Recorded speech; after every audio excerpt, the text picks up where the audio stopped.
Hello and welcome to Breaking Down Bad Books, a podcast analysing trashy bestsellers from a literary perspective. Following my breakdown of Stephenie Meyer's Twilight, I'll be digging deep into the raunchy Twilight fanfic turned erotic romance, 50 Shades of Grey. Although I'm not sure romance is the best word to use. Join me every Monday and Friday for chapter-by-chapter analysis of the book that Salman Rushdie said made Twilight look like War and Peace. You can listen on Apple, Spotify, or wherever you get your podcasts, or visit breakingdownbadbooks.com for all the listen links and contact information. I have a feeling that it's going to get awkward, but let's get through this together. Happy reading! This movie makes me feel better about my life choices, and most movies don't do that. This is where the gaslighting gets really good. My nickname around these parts is Dead Weight. I hadn't been considering scissoring. I'm prepared to travel in time. We were deep into an Adam Sandler rabbit hole on this podcast. How did that happen? A lifetime of Hallmark. Well, hello, everybody. It is your favorite day of the week. It is time for another episode of A Lifetime of Hallmark, where we watch movies on Lifetime and the Hallmark Channel and try to make sense of them. Hi, I am Les Kirkendall Barrett. Hello, Jason Bowers. Hello, Les Kirkendall Barrett. And hello, Kurt Fitzpatrick. Hello, this is Kirkendall Barrett, and hello, Jason Bowers. Okay, I'm just going to get this out of the way and just call it as Ianla on Ianla Saved My Life would say, I'm going to call a thing a thing. This movie made me angry. You really are fired. I haven't seen you fired up about a movie like this in a long time. Well, honestly, I need to sleep on this, but I really think this is one of the worst movies. It's at least one of the worst movies I've seen in years. I have a theory as to why you two did not like it, or why you're saying you didn't like it as much as you are. Well, it insults the viewer. That's where I think I draw the line. It's so dumb. Yes. I agree. So I feel like everything we watch is so dumb. I'm like my theory is you guys hated this because you had an expectation of it being a Lifetime version of this story versus it was this story and it happened to air on Lifetime. I mean, we'll point things out because there's some things, and I was floored. And let's just say this. Of course the movies are dumb. Yeah. But that's the whole reason we watch them. Because that's why we like them, because they're dumb. We're usually in on the joke, though. This was more like it's almost like they thought we were dumb rather than thinking that we were having fun with it. Because when you guys first told me, so we watched this movie, Desperate Widows from Lifetime, and it deals with human trafficking. And when I first saw that we were watching a movie dealing with human trafficking, even though it was on Lifetime, I was like, this is not going to be bonkers because they're not going to be able to tell this story in a bonkers way without being offensive. Oh, it was bonkers, but it wasn't bonkers in the way that a wrong movie is. It was still bonkers. It was a different shade of bonkers. Yeah. Yes. Ooh, that's a good episode title. Because there were definitely certain parts where I literally had to pause and I was like, wait, what? I had to put it back. I thought I was hearing things. I didn't just hear that. You know, like with the male in the movie, and I'm not going to say what happened, but when it came out what he was doing, I was like, wait, what? Yeah. That character, man. and as Jason, you, when we were messaging, you said it was a waste of a hot guy, which is absolutely right. That guy had the best skin. Yeah. He really had great skin. And it was promising at first because when they first introduced him, while he was wearing a shirt, it was unbuttoned, so you saw his whole body. But they never showed any more skin after that. And they even did like a slow-mo where because he was carrying a log and he stopped and kind of shook his head a little bit, but like, you know, yeah. Well, before we get into this, let's talk about someone who makes us happy. Is there any Blac Chyna news? Doing a piece of China. China. I'm talking China. The Blac Chyna Report. Here's Kurt Fitzpatrick. All right, this is from the dailymail.com. They love talking about Blac Chyna. And here's an example of really stretching out a little piece of information. The headline is Blac Chyna wears all-white outfit for dinner while ex-fiancé Rob Kardashian celebrates 34th birthday.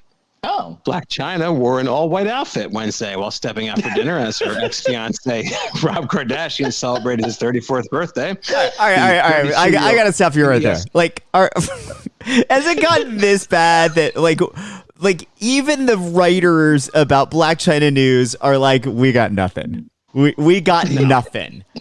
It gets worse. The 32-year-old model sported a white jumpsuit for her meal at an Italian restaurant in Santa Monica, California. Chyna had long blonde hair parted down the middle and down in soft curls around her shoulders. Now, there are some photos here. It looks like she's with a bodyguard or like she went there with security, apparently. Oh, I'm sure she did. Yeah, so she completed her outfit with gray Nike high tops and also wore a black face mask amid the ongoing coronavirus pandemic, lest we forget. Are those police I hear in the background chasing down the crime against journalism that happened when this story made it into a publication?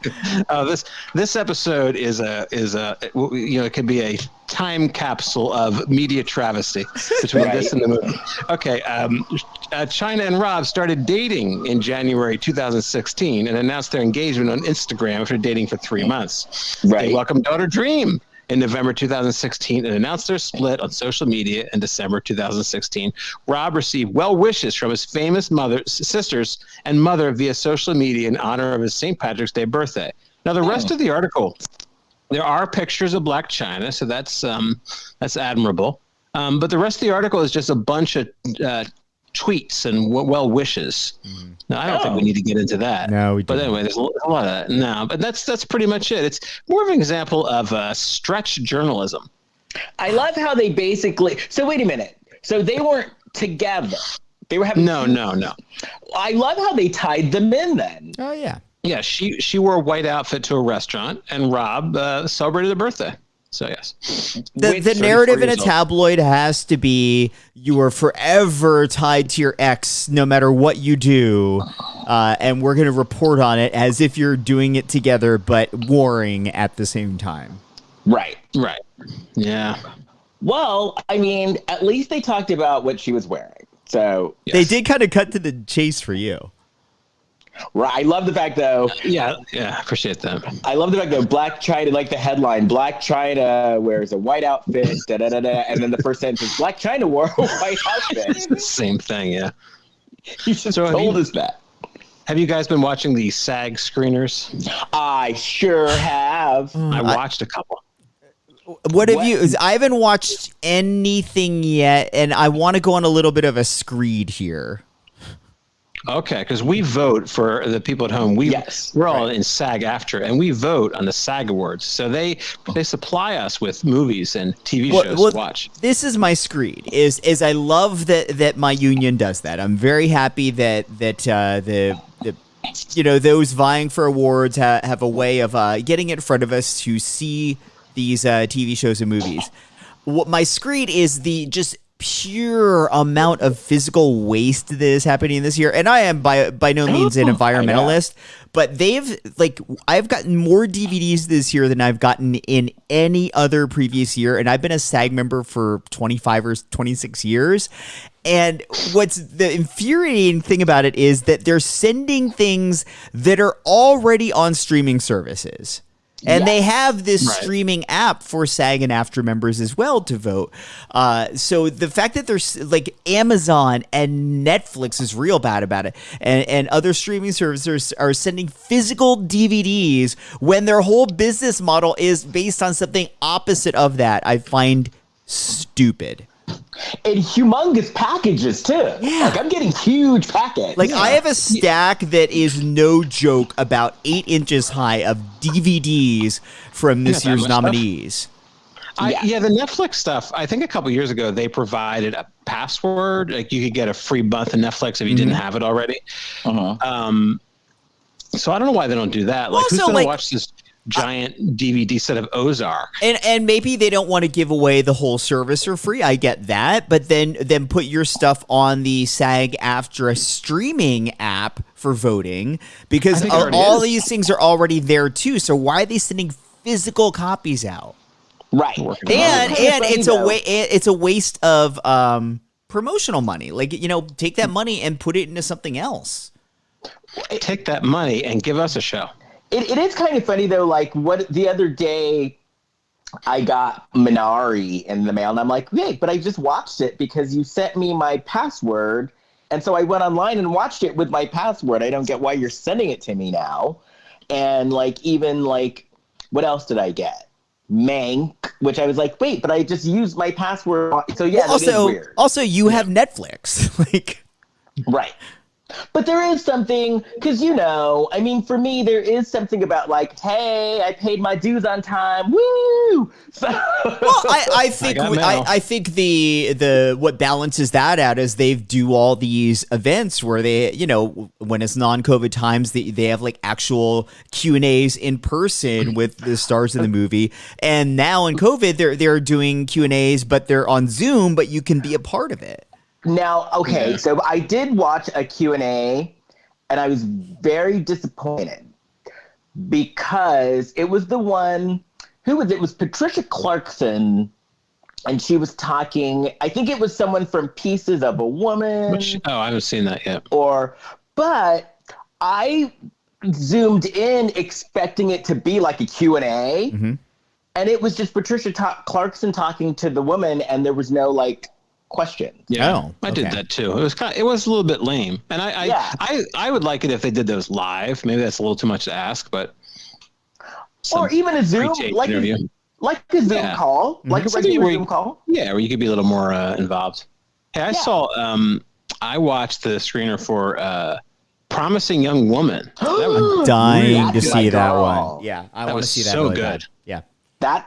That's my if I were to have like a tally sheet, she passes it with flying colors. Both of you saw that? Did you see it, Jason? I haven't seen it yet, but that is at the very top of my list of ones that I do want to watch. That was so good. And I watched The Little Things. I haven't watched that one yet. That was good. I think it fell off a little bit on the third act, but it was a good thriller, I thought. Did you watch Nomadland? Yes, I did. I watched that like 2 or 3 weeks ago. Yeah, that was really good. Yeah, that was really good. That was very good. Did you watch Mank? No, I haven't seen that yet. I think I might like that. I've heard it's boring from other people, but I'm thinking I usually like stuff like that, so I think I might. I liked it on. It was boring. I liked it in terms of, I love old Hollywood stuff when they talk about old Hollywood and like, hey, we're going to Culver City and stuff like that. I like that part of it. But yeah, it was long. Okay.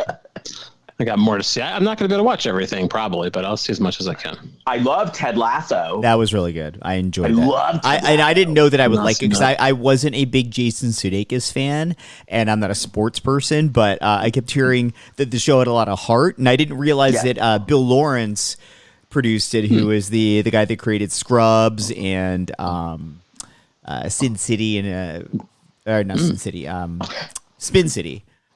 Yeah. And then for me, too, Ted Lasso was kind of like, oh, wow, that's like me dealing with my in-laws because my husband's British. Yeah, it's really charming. It's really, really charming. It's really I watched a couple episodes of The Flight Attendant because I had SAG access to it. Love that. I think is one of my favorite TV shows of the year. Yeah, I loved that. And oh my gosh, I just watched It's a Sin.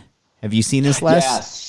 No. Yes. It is incredibly good. It's what's that? It's set in the early 80s and into the 90s really, but it's about the early days of the AIDS crisis, and It's fascinating to watch now because there are just so many parallels to how we reacted at the beginning of COVID too. The things that we didn't know and thought we knew and were cocky about, different levels of people caring. But that aside, it's really heartbreaking, but it's also really joyous and fantastic performances in it too. I was wrecked for a week. Yeah. That's a screener that we have? No, it's a show on HBO Max. It's a 5-episode limited series. Okay. We're like TV critics. Look at us. Yeah. We're in the know. I watched The Five Bloods. Oh, is that good? I still need to watch that one. It is good. Yeah. It is good. It's a little, Spike Lee gets a little heavy-handed sometimes, but he kind of gets away with it. Well, it's Spike Lee. Yeah, exactly. So, but yeah, no, it's very good. Very good. In fact, maybe that should have been nominated for Best Picture instead of the Trial of the Chicago 7 or whatever that movie is. And I haven't seen that one yet either. It's not bad, but it's far from great. I was an extra in that movie, and I ended up like predominantly in the still photo. So there's like whenever there's an article about it, oftentimes they use that picture. I'm like, there I am. Oh, nice. Kurt, I love the fact that with Kurt, sometimes you'll be randomly watching a TV show and there's a picture of someone and it's like, oh, that's Kurt. Like there was like, I think it was like a Law and Order SVU or like a Law and Order. And there was like a picture and I'm like, wait a minute, that's Kurt. Oh, that's fun. Yeah. It's been a while though since I've done that. It's been over a year. So. Well, shall we get this? Shall we rip off the Band-Aid? Oh. I do feel like we've been chatting sort of to avoid talking about this movie. We've been avoiding it. Well, it's also an example of another reason why this movie is problematic. Because after the last movie I saw was Promising Young Woman, and then the movie after is Desperate Widows. Yeah. See, you were setting the bar way too high, and this is not to say that I love this movie. I did not, but I feel like you two are extra angry about it, and I think it's because you had better expectations for it. Okay, we'll say. I make an argument this is also insulting to the audience. Oh, it is absolutely. It's all of those things. I just don't think it's as horrible as you thought. All right. Well, okay. Walk us through it. All right. Okay. So we I do need have my a cold. handheld. So our last. Okay, you know what? And I just figured something out. Remember how we talked about how when we watched that movie, the gay Lifetime movie over Christmas, and it basically was like Lifetime took Hallmark's trope and out Hallmarked them. Yeah. This reminded me of if people from the Hallmark Channel attempted to write a Lifetime movie. Yeah, I can see that. Because like I said earlier, like they with the Hallmarked. Yeah, with the human trafficking element, I'm sure they went into the finessing of this script, however much they did, by constantly having that nugget in their head saying like, we can't go too far with this because it's about human trafficking, really serious subject. Let's be a little more delicate. And this is Lifetime's version of delicate. Well, they didn't get into the logistics of their human trafficking too much, but. And I even have issues with that. And we see women tied up in the back of this van.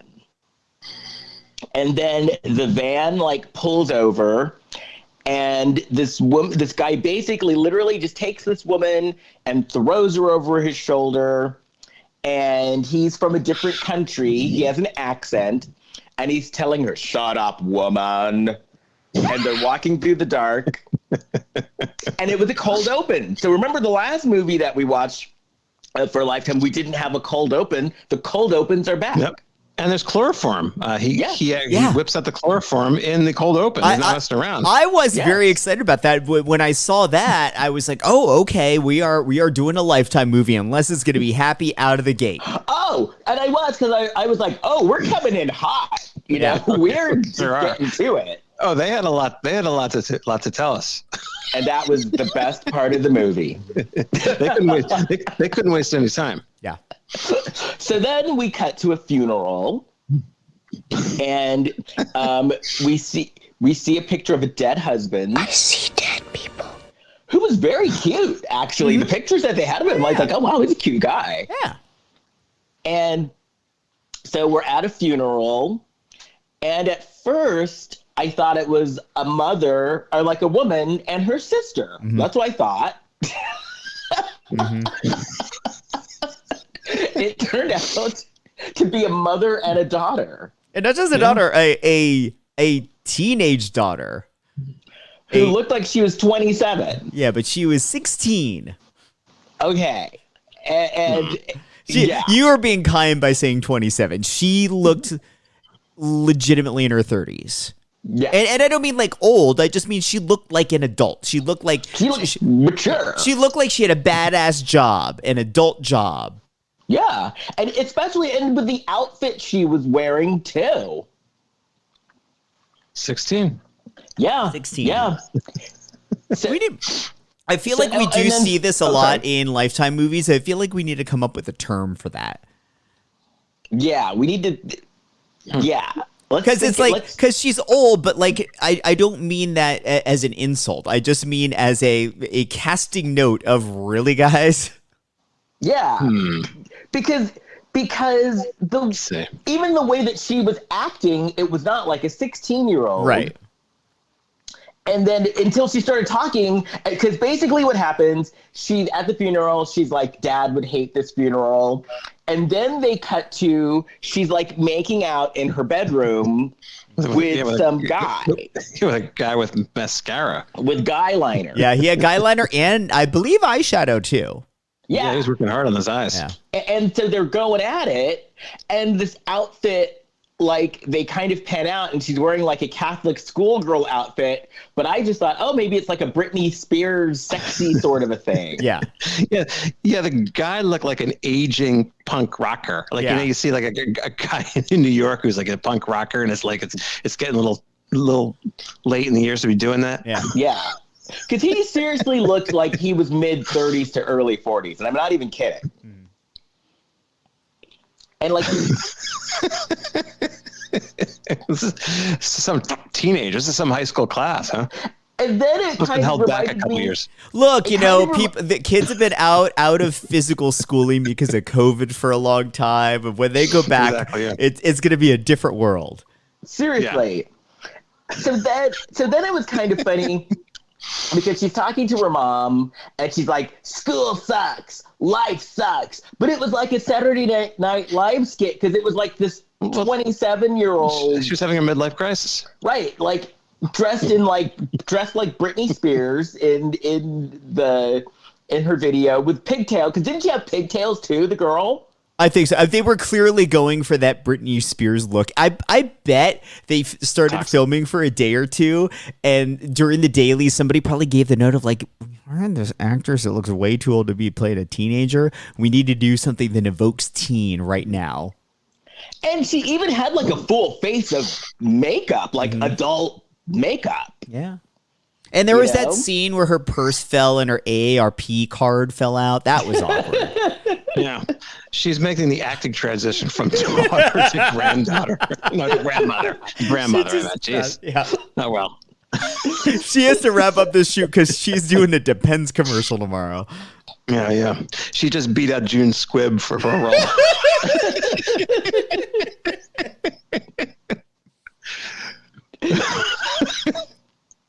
So then the mom, because the mom catches her, right? Yeah. And so once again, it looked like two sisters were fighting about some guy in the room. Yeah, and the mom only seemed like mildly bothered that her 16-year-old allegedly daughter was in there with some dude, and she's like half naked. Mom, right. Mom was like, hey, what's up? But then the mom is like, because the mom's like, I'm so depressed. We're moving to Iowa. And the girl got very disgruntled. And I'm like, I don't blame her for being disgruntled. Because they live in LA. And they're like, we're moving from LA to Iowa. Did they ever really explain the why of that? Oh, because she was depressed and she wanted to write a book. Because remember, she was a writer. Right. I got all that, but it didn't make sense to. Well, again, none of this made sense. But why they would need to move to Iowa? I get like, okay, I'm gonna be in seclusion while I write for a little bit. Well, I think it was kind of like, remember that movie Misery, where he wanted to get out of town to get his work done? Maybe it was like that. Well, yeah, but So he they didn't wanted to move there Iowa. permanently. He went there, like, the plan was temporary. Yeah, they didn't have any connections in Iowa, I don't think. No, it's not like they went there for family or because they couldn't afford California. Like, those would have made sense, but they're just like, we're moving to Iowa because. Right, and that's true. I mean, think about it. She was in LA. They could have just moved to Palm Springs for some quiet to get some writing done. I do know somebody who put a map on the wall and threw a dart and said, I'm moving wherever this hits. So maybe they did that. That's what happened on Dr. Dolittle. Which version? The first one, because remember the first one? It was Samantha Eggar, and she sang like this big song and then threw a dart, and then it was at this island that kept on moving around. No. I don't remember that movie. I saw that a long time ago. Well, and then they went there in a big giant snail or something. Okay. Those Dr. Dolittle movies, I don't want to revisit them. I've had enough. The Eddie Murphy ones were good, though. The first Eddie Murphy one. I've never seen it. So I just don't want to endure that. It just sounds like a problem. I mean, right. Like, we watch enough bad movies throughout the course of doing this podcast that I will say, if a movie looks even slightly bad, I will avoid it like the plague, because I'm like, I already have to do it for the podcast. I don't want to do it for pleasure. Right. I like animals, but I'm not going to deal with that. It's so ridiculous. All right, let's continue with this. So this girl was very disgruntled. Oh, yeah.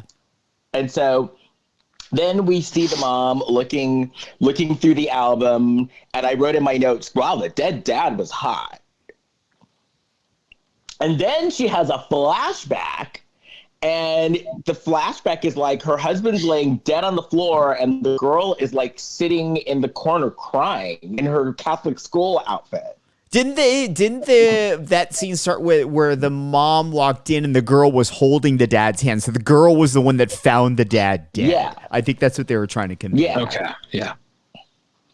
So then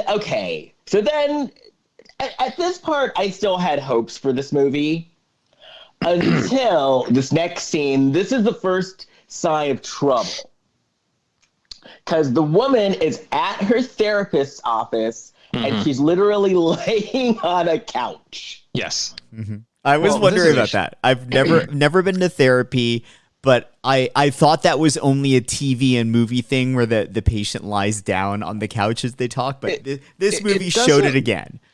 It doesn't look like a therapist's couch either. She just kind of plopped down on a couch because she thinks she saw that in a New Yorker cartoon. Yeah. Well, I've been to plenty of therapy, and I have never once laid on a couch. And it did look like a comfortable couch. It I would really fall did. asleep.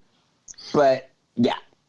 Well, the problem with this is that the therapist says to her, he gives her this information, like this.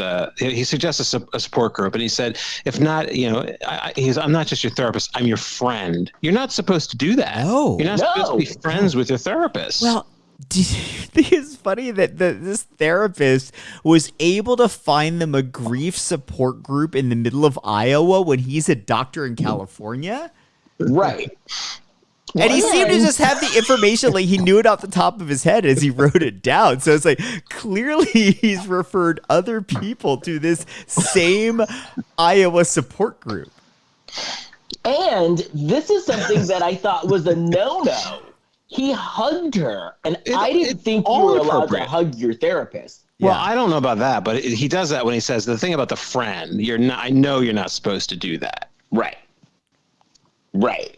That's ridiculous. It made me think in this Terrible scene boundaries. that like maybe this guy was part of the trafficking. No. No, they never. Well, no. When No. I first watched it, I was like, "Oh, I wonder if this plays a role in moving this movie along." It did not. That makes sense. Yeah. That would make sense, though. That totally makes sense. So then they move to Hixley, Iowa. And they drive up to this crappy house. Which looked Which a lot they're like it was in renting, LA. right? They don't own it. Yeah, no, they were renting it. They're going to rent it. Okay. But it was a crappy house. Yeah.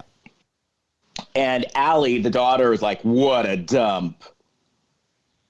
And Looked then okay. we see the mom, Paige, and she has like a brochure, and she's at like a group counseling session.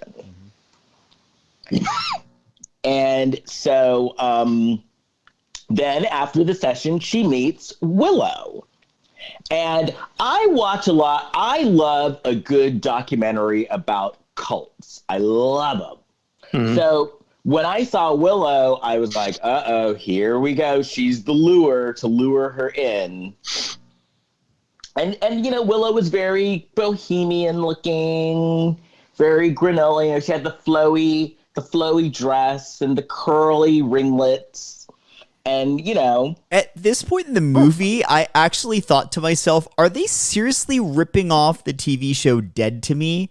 Because that's how the two main characters in that show meet, is they're at a grief support group, and one is kind of a hippie and one's a little more buttoned up and kind of having a little meltdown. And I was like, I wonder where this is going. well, Not there. I have words about Willow later too. Oh, look out, Willow. Willow, tune out.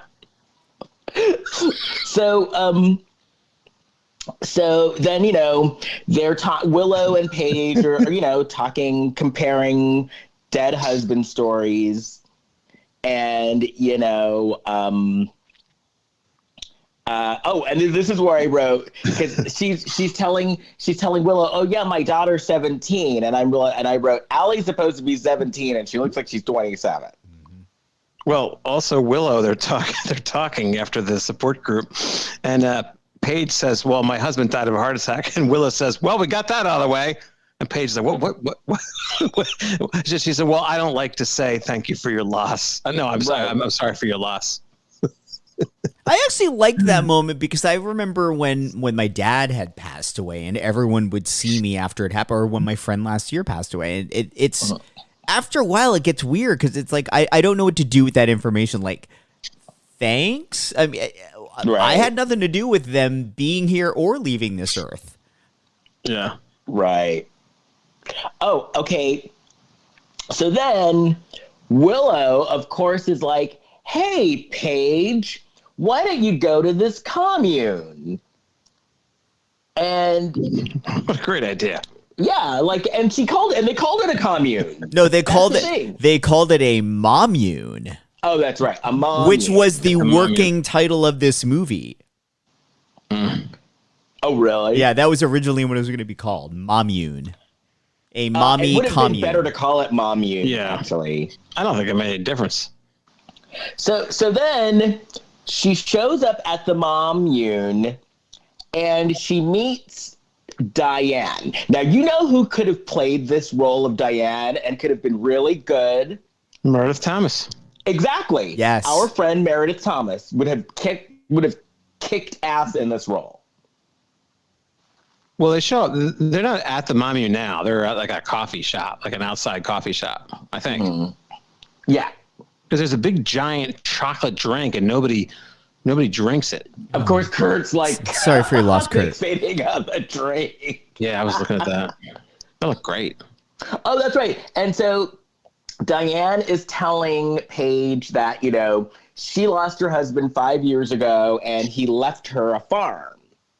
And so, you know, it's a Mommune.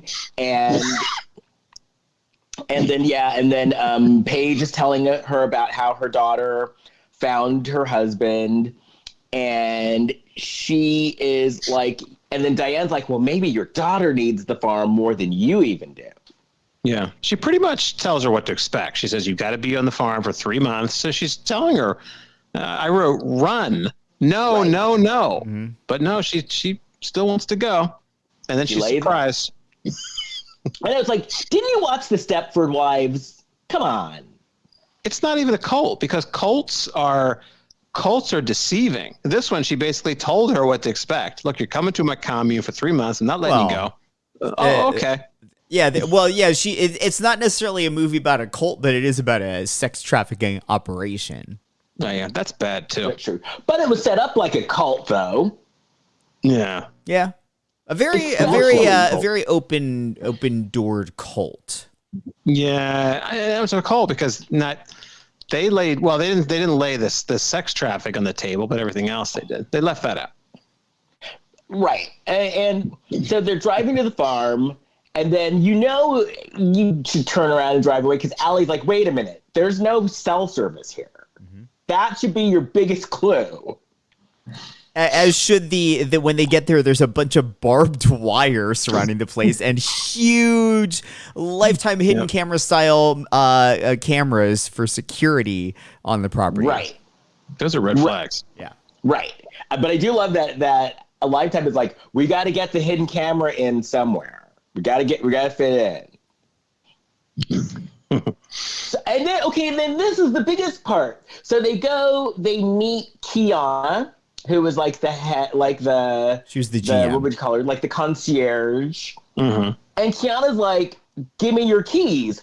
Hell no. Why do I need to give you my keys? Because at the key party, unless you put them in a bowl. I think it's because her name is Kiana. Oh, I see what you did there. Yeah. That's true. But it's easy to remember who to give your keys to.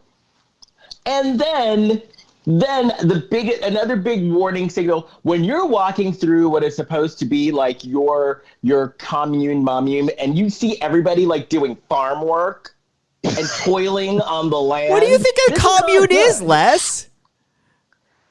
Like more like a spa. No. No, I don't think so. It's a commune. Retreat. No, it's not. No. Commune. It means a yoga retreat. It means communal living. It means that you and the others in the community you've created are all contributing to keep that community running. Oh, I would not like that. No, you wouldn't. No. You absolutely. You wouldn't. No, you better not go. Maybe it is good you saw this movie. This isn't really. It's not a cult, and it's literally they're kidnapped after they're no longer able to leave. But because seriously, I saw them all doing farm work, and I was like, "That's awful." Yeah, they literally signed up for that. No, and they were happy about it. Mm-hmm. So then Allie makes a friend. Like, that's right, because they separate them. So they're like, the moms are in one bungalow, and the daughter and the kids are in another bungalow. And Paige felt funny about it, but then Allie, there was a girl there Allie's age, and so then Allie was like, "Oh, cool! There's a girl my age, and I don't have to be around you anymore." Yeah. Which the mom was like, but then it's like, no, it's a 17-year-old. Well, supposedly, it's an alleged 17-year-old. A little girl, like, why are you playing with a grown woman? No, you're the same age. Right, and she's gonna want to hang out with someone her age and feel like an adult and have her own place. But Allie had a hard time blending in because all her references were really old. Right. She kept talking about what a dreamboat Bobby Darin is. So then she meets her room. Allie meets her roommate Sam, and I wrote here that Sam went to the park ranger acting school. That's not possible. This trail's been closed for 8 years. It's extremely dangerous. Yeah, you're cruel. I thought I was going to be mean, but that's cruel. Sam wasn't that bad. I don't think Sam was that bad either. She kind of looks like a park ranger, but I don't know. I kind of like, those people looked interesting. So then we see the women farming, and like Diane's showing her around, and then all of a sudden Paige sees a guy and she's like not happy about it. Like, what's a man doing here? That's John the handyman. And then the way that Diane explained it away was, oh, he's a handyman. He doesn't talk it. He can't talk anyway. He's a mute. He's a mute. if I were a woman that had gone to this commune for women to get away from either my husband or somebody in my life, or if I'm trying to just focus on myself, I'd be annoyed that there was a guy there too. A, and B, it's kind of sexist to put out there in the universe that the only type of person that could do handiwork is a man. Right. But I mean, he was a snap. Like literally he was, but literally the Mommune is like, no, women only. Well, except this one person, because none of us know how to use a saw. Yeah, that's a man's job. So and I love her explanation. Well, he's mute because his wife died and he stopped talking. That's insulting to the audience. That's what I'm talking about. So then it gets worse, okay? So then we meet Sam's mom, Tessa, and Tessa is all like buggy-eyed, like she had just done a bunch of meth or something, and she's fixated on having a knife, and she does all the fishing for the ladies. Yeah. And that's her first thing. It's like, hi, this is Tessa, and Tessa's all, I have a knife. Like Tessa could have been the handy person. Right, Probably, exactly. Yeah. Tessa is all jittery. And then I got a little sad for Tessa because Tessa's like, oh, we're here, my daughter and I, because I was abused by my husband. And then she's like, and that's why I always carry a knife. And it's like, oh, geez, Tessa. And then that's when the story starts getting weird because that was Paige was informed that she was going to be there for 3 months. And Tessa's like, oh, we've been here for 6. And, and that sounded kind of weird. And Paige is like, okay. But then Allie all of a sudden has an attitude adjustment, and Allie's actually happy to be there. So I did find her turn, like her enthusiasm shifted really rapidly and sort of out of line with the events that were happening in the movie. Well, because Sam probably told her, you really do look like you're 17. And she's like, wait, what? Wait, everybody else is saying I look 27. You really think I look 17? Oh, my God, I love you. You're my best friend. Little does she know that Sam's just using her as someone to buy the alcohol. Right. So then Paige is just walking through the woods, sauntering through the woods, and she hears a noise. And then they're all working outside, and Paige talks to Diane, and she's like she wanted to run a couple of errands. She wanted to go off to, She wanted to leave the Mommune. Yeah. Go to like Rite Aid or something, Needs to go to Target. And Diane's all, nope, you can't go. And P.S., if you do go, you're not only not getting back in, if Allie decides that she wants to stay, then we don't have to let you in to get her, and Allie can stay here if she wants. So much for Target. And Paige is not happy about this. For good reason. Diane's got her whole office outside, too, like on a picnic bench. Hope it doesn't rain. Right. When inside her actual office, I could not stop being fascinated by her phone. Because she had like one of those old French phones that you see in like a 1930s movie. It just seemed like a really out of place type of phone to have in an office setting. First of all, it's 2021. Why do you still have a rotary phone? But I'm seeing this in other shows and other movies now too. Like people don't, movies and TV haven't caught up with the fact that people are using cell phones. There's still pay phones. There's landlines. I guess it's easier to use to tell the story. It's a storytelling device, yeah. Yeah. So then Diane tells Kiana, keep an eye on her. She's trouble. Because Paige totally like raised a stink and then like walked away in a huff. And so then Paige then runs into Tessa and her knife. Wow. And Tessa warns Paige, Diane is difficult. Don't mess with her. Just don't. And then when Paige is asks Tessa why. Tessa, of course, gets very cagey, but then Tessa's like, just don't do it. Trust me. At this point, I wrote in my notes, this movie makes me feel better about my life choices, and most movies don't do that.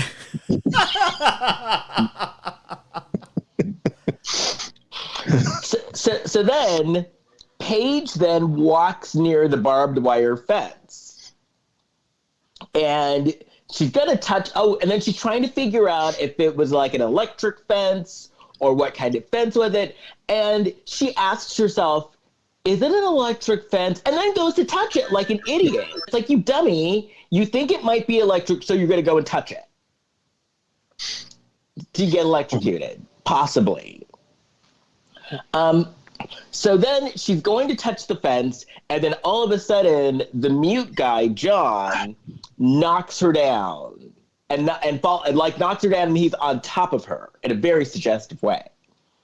And then he points to the sign that says that the gate has an alarm on it. And I wrote, then, he's a helpful mute. Right. Right. What? I wrote in my notes, he's a helpful mute.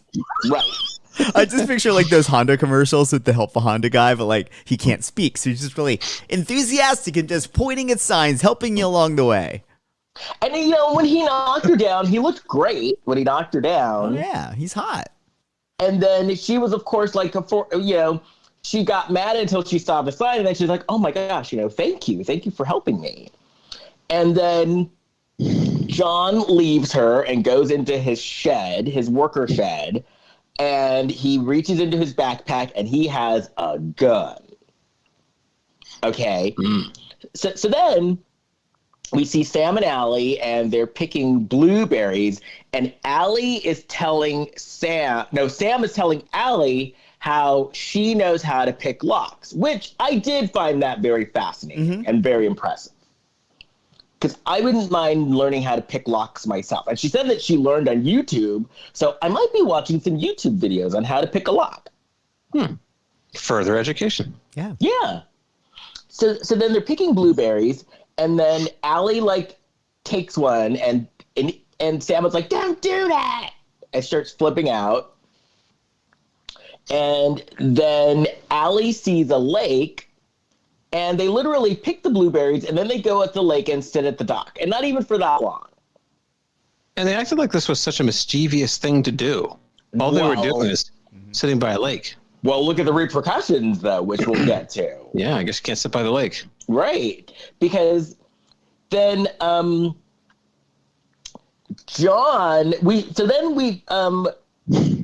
Paige catches John, and all of a sudden we find out that John could talk. Okay, and this is where I started to get angry. This is where I started to get really angry. Because she's like, wait a minute, you can talk. And he says that the reason why he's pretending to be mute is because he's looking for his daughter and his wife who were at the commune. And so he's undercover, and so being mute is part of him being undercover. Well, I started to get really angry at that. I believe this was where he said he chose to be mute because he was afraid he would say something stupid. Now, this is where I actually had to put it back a little bit. I'd rewind and see if I actually heard that. Because that is profoundly dumb. Well, look, I am going to defend it only because a similar plot device and character trait was used in my favorite show of all time, The Good Place. So I don't want to discount it as being something that can be used effectively. This was not effective. No. I think we're skipping ahead a little bit because there's a really stupid scene where he's explaining all sorts of crap all over the place. I think that's where that happened. Well, because he does tell her that he basically found out that Diane is like in huge debt. And he found a bunch of her bills, a bunch of overdue bills, and she's like hugely in debt, right? And so that's why he thinks that she's up to something, because then he saw that like money is coming in from somewhere, like a lot of money. Meanwhile, Allie is sitting in her bunk after picking blueberries and sitting on a dock.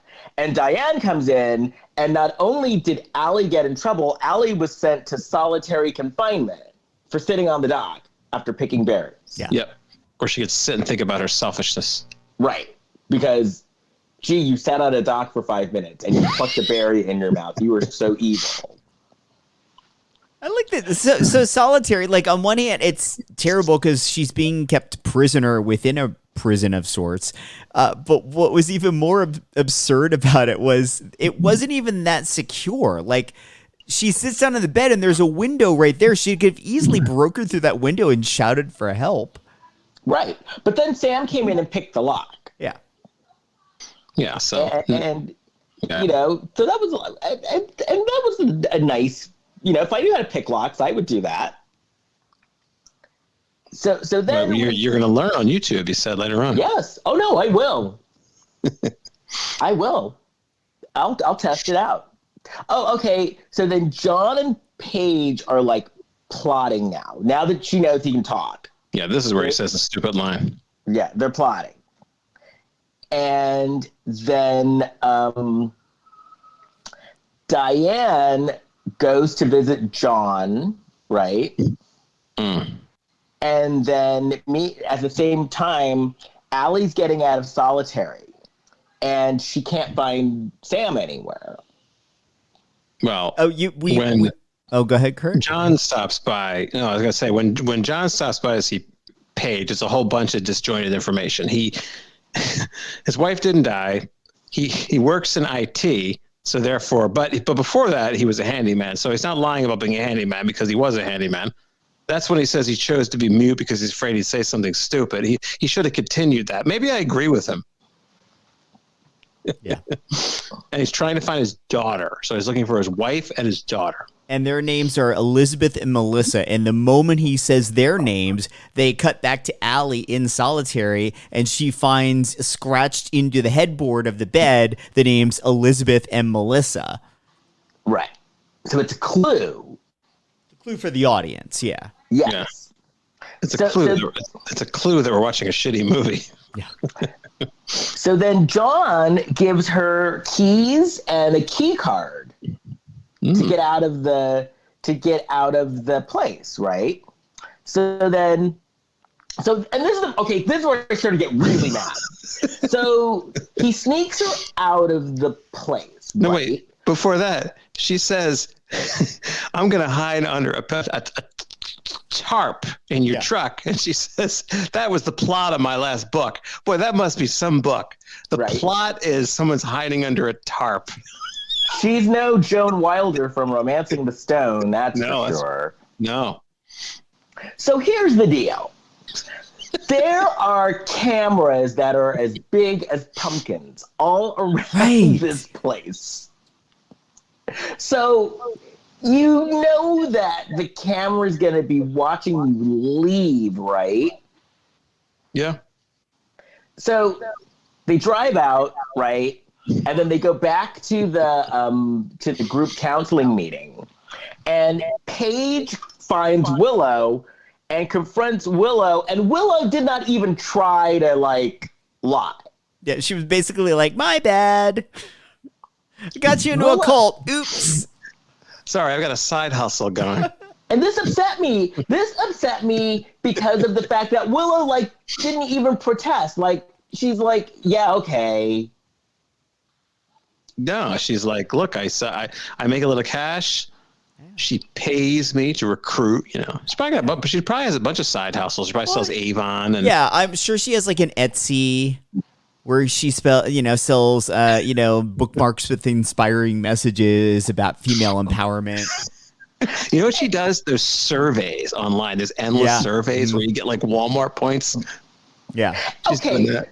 So she literally, they have her. They basically, there's 2-on-1, so they could basically overpower her, whatever. Willow tells them that Diane is involved with human trafficking and your daughter is still on the premises, right? Wouldn't you hold and grab Willow and call the cops because your daughter is still on the premises and could be sold into human trafficking at any second? Nobody seems to call the cops. But no, they let her go. They let her go. She just runs away. And wouldn't you, since we all have something called a cell phone, wouldn't you be taping her or filming her or something? Mm-hmm. No, they let her go. And they could have explained this away by having John talk Paige out of going to the cops for some reason. Right. Like, no, you don't want to do it. You don't want to alert the cops just in case. Or Diane's very powerful in the community and she knows people. Something. And then they get in the car and John says that she and her daughter are more at risk for human trafficking because they're more attractive. He literally, I wrote here in my notes, he basically called the other women at the camp ugly. He literally did. What a pickup line. You're more, you're definitely more susceptible to human. Hey, babe, you're more susceptible to human trafficking than most other women. Thank you. Right? Mr. Smooth Talker. It's like, okay, so all I heard was that I'm prettier than the other women. Right? So then this is the part that I start yelling at the TV. Because you idiot. So your routine for the day is you go to work and you leave at a certain time and you're supposed to be undercover. And part of being undercover is you want to keep your routine so you don't want to make anybody suspicious. So you dumbass, you go back to work that same night by the cameras as big as pumpkins again. So they then watch you come back on the premises and they're like, wait, that's weird. He's back. Why is he back? Mm-hmm. So you just brought attention to yourself.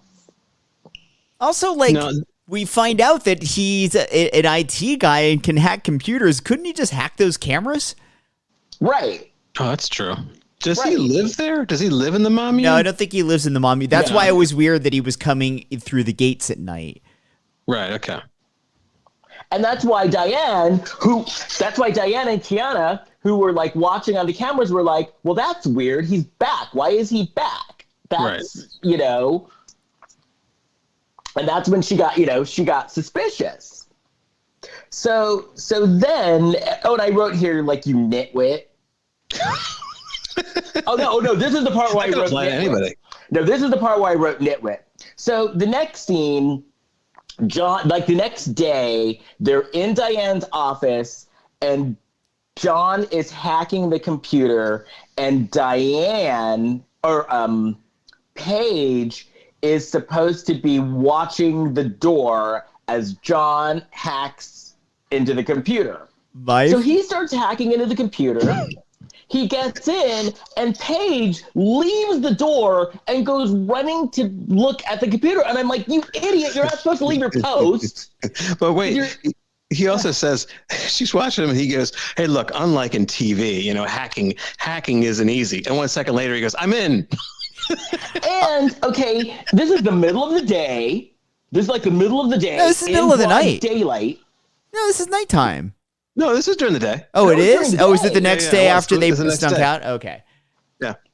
Yeah, it was like the middle of the day. So that's what I was seriously like, she can walk in any second. You dummy. Why are you running away from the door from your post? My favorite thing in this scene is the conversation that Paige and John were having, because Paige is wondering, like, why, like, I don't understand why Diane would be human trafficking instead of getting a bank loan.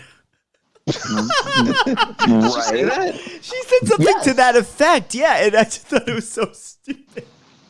Like, I was gonna get a bank loan to keep my business afloat, but this human trafficking opportunity just seems too good to pass up. And this is a movie about side hustles. And the computer looked like it was from 1989. It was definitely like a DOS. Right. It was from when Allie was a little child. Seriously. So then How else are they going to use their AOL account? So then Diane is, since Dummy left her post, she then goes back and is like, oh my God, Diane's here. Because if you would have stayed there, you would have been like, hey, Diane's turning the corner now. Let's go. So Diane goes walking into her office and she catches Paige and John like making out like that. And so that's their cover. Right. Yeah, John basically grabs Paige and just shoves his tongue down her throat to throw Diane off. Right. So now it saved their lives. It saved their lives. Works. So it's not dumb. And Diane actually was surprisingly cool about it. She was like, oh, well, women need to do what they need to do. Yeah, it was sort of like, well, people have needs, whatever. Oh, well, there's only one man here. I guess I understand that. Right, which I was like, that's very forward thinking of Diane. It is forward thinking, but it's also really like if you're running a human trafficking operation and you find two people doing something in your office that they really shouldn't be doing because they shouldn't be in your office to begin with while you have all these records of the human trafficking, you should probably be a little bit more concerned about being caught for human trafficking. Right. Exactly. So then we find out, then of course Kiana later shows up and tells Diane, well, A, he was on the computer, and B, he can talk because I've been spying on them the entire time like you asked me to do, which, of course, you dumb people, of course, if you're going to be in a situation like that where you're not allowed to leave for 3 months, of course the person running it is going to have cronies all over the place. I think Kiana might be the only one I like here. She's the only one who seems to be kind of smart. Well, yeah, and you would think, though, if they're going to take your keys, they're going to have people to keep you in line. Right. And, I'm sure, and they'd have rooms that were bugged and stuff. Come on. What a mess. And I was like, well, at least Kiana was snooping and she was good at it because she was watching. I disagree. I don't think she was good at it because if she's known that John can speak, why is she just now telling Diane about it? Because John has been speaking for about 2 days now. But she was saving it up. She just found out. Oh, she was watching them. She just found out because she was watching them. No, I don't know how these people couldn't figure this out before. What was the guy in shock? Anyway, that's a whole other thing.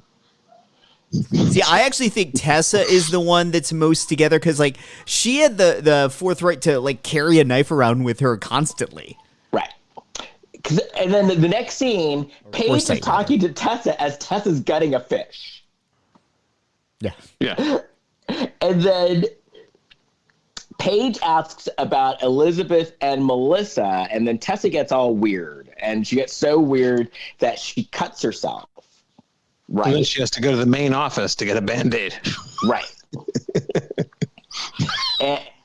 and then Paige goes into Allie's room. Allie's like, I apologize for being an asshole, Mom. And then Paige is like, Allie, something weird's going on. And Allie's like, you think? I was in solitary all afternoon.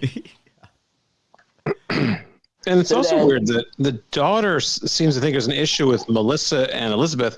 All she saw was like their names scratched into a wall. Right. Yeah. For all she knew, that was a couple that was in love and couldn't talk about it. Right. So then I got even more mad because Paige is like, okay, let's get out of here. And Allie's like, okay, let's go. And then Paige is like, not now. And I'm like, you idiot, you need to leave now. Let's go, but we're going to wait. No. Well, they're having fish tonight. Yeah, Tessa just gutted that fish. We're going to have sushi. No, we're staying. After that, maybe we could leave. Kurt's is holding out hope that chocolate drink from earlier in the movie makes a reappearance. Right. I was admiring that thing. So then this is the part where it got a little confusing. Because this was Tessa the part goes to talk to Diane. Tessa goes to talk to Diane, so it seems like Tessa is kind of in on it. Like Tessa knows what's going on. Didn't you guys get that feeling? I got that she knew what was going on, but not from she's been helping with the human trafficking, just that she knows something bad is going on, but she's afraid to do anything about it. She's a mess. And she's like, her eyes are all bugging out. And I even wrote here, Tessa is batshit crazy. And so now, do Diana and Kiana, they want to get rid of Tessa, right? Or who do they want to get? I know they're talking about getting rid of someone. Paige. Okay. So then it gets really just annoying. So then Paige is walking in the cafeteria, and John is walking in the cafeteria. They bump into each other. They drop their plates or whatever. And then Paige picks up her plate, and there's a note the size of a newspaper on the bottom of the plate. Yeah. Yeah. It says, need a plan. Stevie Wonder could read that note. That's how big that note was. Like, the writing was huge. And so then she goes and she reads the note, right? And so then that night, Paige goes snooping, all right? And she is a good snooper. I give her that. She is a good snooper because she finds Elizabeth and Melissa. And they're all chained up. And when Paige finds them, we literally get an itinerary. We get, like, the schedule of their day. Mm-hmm. So, like, Kiana shows up in the morning. She gives them a bathroom break and some food. And then she comes back. That's nice of her. And she comes back later. Like, we got a rundown of their day. So, and then, of course, they were like, hey, listen, let us go, but you got to be careful because Kiana's going to come back. And so Paige runs off to get some bolt cutters. And so then she starts telling them about John, and then Melissa and Elizabeth are like, wait, no. John is bad. John is my ex-husband and her father, and we were here escaping John because John is an abuser. Grayson is his real name. Not John, it's Grayskull, like a Masters of the Universe. Yes. Right. And Grayson, yes. Yeah. And so, so then here's the part where I literally want to just go and shake Paige. So she has these women who are chained up. They're about to be human trafficked, right? You show up, you can free these women.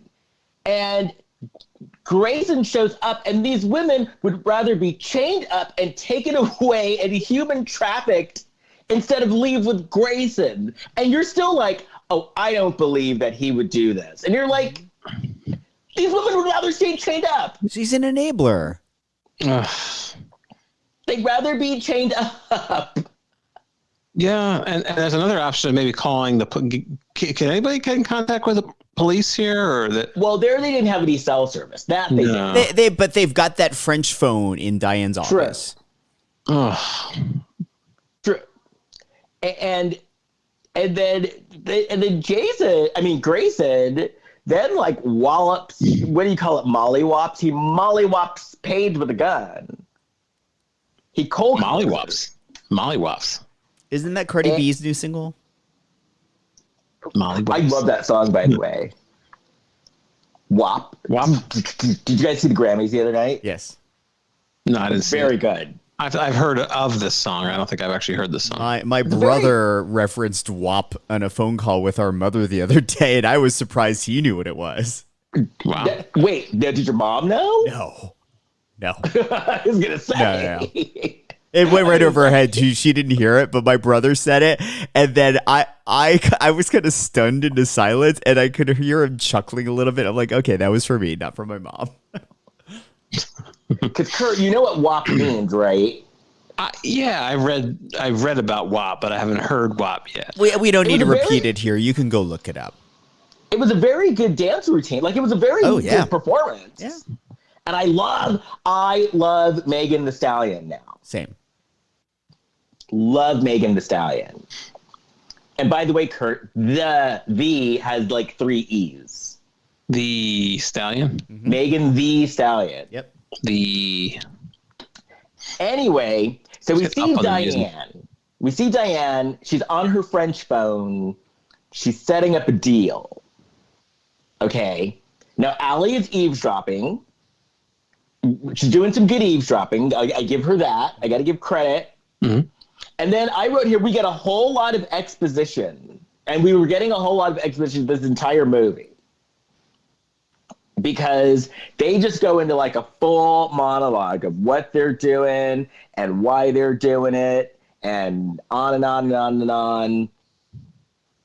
And did Sam just show up or Sam? Allie woke her up. Okay. Yeah, she got her. And then Sam's like, oh, by the way, I saw them being kidnapped. And it's like, and you stayed. And you're just now choosing to tell Allie about this in this moment, not earlier. Right. And your mom wields a knife and you still decided to stay. So, I'm not even sure what Allie heard when she was eavesdropping. It was like Diane said, like, I'm so glad it worked out or something like that. I didn't even know, like, there didn't seem to be a lot of information she could actually pull from that conversation. Right. But it is a bit of a trend in Lifetime movies where the person that's, eavesdropping has superhuman hearing and can hear every word of both sides of the conversation, no matter how many thousands of feet away they are. I've been known to do that. Mm-hmm. I have the hearing of a bat. A bat that is shit crazy? Right. Les looks offended. Oh, so then Diane shows up where Elizabeth and Melissa were chained up, but we see Kiana there instead.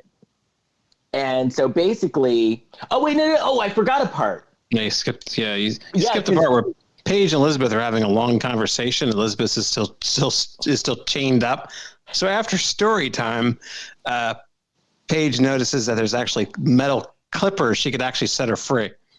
And I forgot to mention, after John mollywopped Paige, he took Melissa and carried her, he just threw her over. A lot of throwing women over your shoulder and just walking away, because that's what he did. Very retro.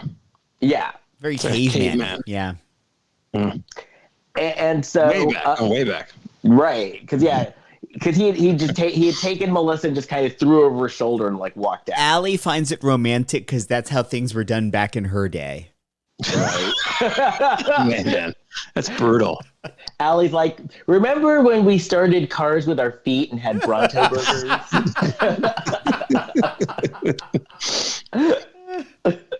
I think this is the next part, because this is another part that floored me. So Elizabeth and Paige are escaping. Elizabeth has to stop. She's weak. I'm weak. Now, first of all, when you go into ultra survival mode, you'd be moving to get out of there. Right. And then she says, "Look, we should call the police." And Paige says, or somebody says, "No. I think Elizabeth says the police aren't going to help her, even though she was kidnapped." So Paige suggests, okay, maybe not. Let's call the police. Let's call my therapist. Yeah. Oh, yeah. That made me mad, too. That's insulting the audience again. Your therapist, your lame therapist. Ridiculous. And, you're weak, Elizabeth, but you're 5 minutes away from being sold into prostitution. Get the hell out of there. You would go into I think you would go into the full survival mode, and you'd be moving. I'd at least hop the fence and then maybe stop and rest after I was out. You hear a bunch of complaining. I'm tired. What are you tired about? You've been chained up the whole time resting. Right. I thought it was a spa. I didn't know they were going to make me do farm work. I know this was going to happen. Well, I'm tired. Sorry, I've been escaping now for 10 minutes. I'm exhausted. It's you're going to be tired as you're tied up in the back of that van. Oh, so then Grayson comes up, like they start. So Grayson then shows up. Wait. And they, We missed sorry. this. We didn't even talk about the part where like Diane goes and she finds Liz and Melissa gone and Kiana's tied up, and Diana takes off Kiana's muzzle and Kiana's just like, they got away, which is like, no shit. But then Diane just full on slaps Kiana. Yeah. Like, it was so out of left field. She just slaps her. Slapped her. She definitely has she definitely has a management style, a strong style. Yeah, I do feel like beyond the human trafficking, the slapping of your employee would be an HR issue. And Kiana acted like it didn't even faze her. Yeah. No. Kiana's like, well, okay. She's not surprised. She knows the deal. Keanu's probably the head of HR there, so. Oh, okay. So then Paige then gives. Oh, so then they find Melissa. Like he had just like kind of dropped her off. Johnny just kind of dropped Melissa off. Mm-hmm. So then Paige gives them the keys to the truck, to John's truck, and the card, like the gate card. And she's like, leave without me. And it's like, shouldn't you wait until you find your daughter and then all hop in the truck and go? Yeah, because like, what other chance are you going to have to get away? Right. Yeah. So then Grayson catches up with them. And then Grayson starts to strangle Paige. And they're fighting, and he's strangling her. And then all of a sudden, out from nowhere, he gets stabbed by Tessa and her knife. Yes. Yeah, Tessa. Tessa never knows what to do. I don't know. I thought she was killing you, I think. I don't know. I don't know what's. And this would have been the perfect place for Vivica to show up and go, you messed with the wrong mommy. Yeah. You messed with the wrong confused woman. Oh. You messed with the wrong sex trafficking ring. Right. See, because you know what? If I would have cast this movie and they turned it into the wrong Mommune, Meredith would have been Diane. Tracy Nelson would have been Tessa. Mm-hmm. We'd have to make like a police officer role or something for Vivica, because Vivica never does crime in the movies, ever. Right. So I would have cast this movie really good. Jason Shane would have been the mute guy, or Eric Roberts. Sure. I don't know how I feel about Eric Roberts playing. Let's bring in Jason on that one. Right. Oh, okay. So we find out that Sam picked the locks, right? Mm-hmm. And wait, no, did we see Sam pick the locks, or did she tell us that she picked the locks? They picked the lock to Diane's office, and Diane and the guy from earlier in the movie that was driving the van in the cold open, they catch them. Yes. Picking the locks. And so then, but then, who had the knife? So Kiana walks up and finds Tessa cleaning her knife, and she's basically like, fuck this, I'm out of here. Yes, that's literally what she says. She goes, I'm out of here. That's what I like. Yeah. She's like, that's it, I'm out of here. Because you got to keep those knives clean when you're in a crisis. Yeah. And then like Paige and Diane are fighting. Yeah, big cat fight. And then who is it that says no one hurts my daughter? That would have been Paige. Yeah, I guess it was. And punches Diane. Yeah. Oh, I wrote, and I think I'm going to stand by this. I think this is a good way of dealing with grief. Because let me explain myself. So I will give the movie that, because it's a good distraction. Like, it's kind of like, it's a good way to kind of distract yourself. Yeah, you can get over the grief by like just being in sheer abject terror and having to fight for your life. It does kind of take your mind off. You go of into the things. phase of shock from grief. stabbing people and, Right. So instead of I guess PTSD trauma. trumps grief. Then. Yeah. It's one way to get over it, I guess. That's. I kind mean, of a interesting thing. isn't that kind of the premise of WandaVision? See, I haven't seen WandaVision. I'm halfway done. Oh, okay. I don't Well, know if I Disney love it. Plus- Maybe I've said too much. WandaVision, I gotta tell you, WandaVision took a turn. Oh, yeah. Because I was like, what the hell am I watching? Which turned into, oh my God. Agreed. So, yes. And that's all I'll say because I don't want another Cobra Kai incident. Yeah, Elizabeth Shue situation. Yeah. I need to see that and The Mandalorian season 2. So perhaps I will join Disney Plus for a month. And by the way, I don't think Hamilton should be nominated for SAG Awards. It's the filming of a show. It was going to be released as a theatrical presentation, though, originally. No, I don't know. It's wait a a gray area. It's gray area there. It's all Isn't gray area that- there now, though. It's feature films, but they're on a TV just because that's the distribution form. No, but this is the That's wrong downside. with me. This is the downside of streaming being nominated. Though. Isn't that dumbass movie Eurovision nominated for an Oscar? Oh, for song. Yeah. And it is a good song. Have you seen the movie? My husband did. Okay. I enjoyed it. It wasn't great, but the song is actually very good. And the movie has some heart to it, so it's not just a typical Will Ferrell dumb joke after dumb joke movie. Look, Ma Rainey's Black Bottom is a play. They adapted it, made it to a movie. So Hamilton is a play, and they didn't adapt it. They just filmed it as a play. So that's how I feel about that. There you go. Anyway, I don't know. I know it's supposed to come out as a movie, so maybe it would qualify for a SAG award or whatever. But I just have that's my cause. We're getting upset. Look, the whole point of award shows is not to award the work; it's to get ad money from the presentation of said award show on TV. And It's it's a gonna be revenue no generator. fun this year anyway. None of them are. It's not for any Oscars, I don't think. And I Which want is Minari weird. to win.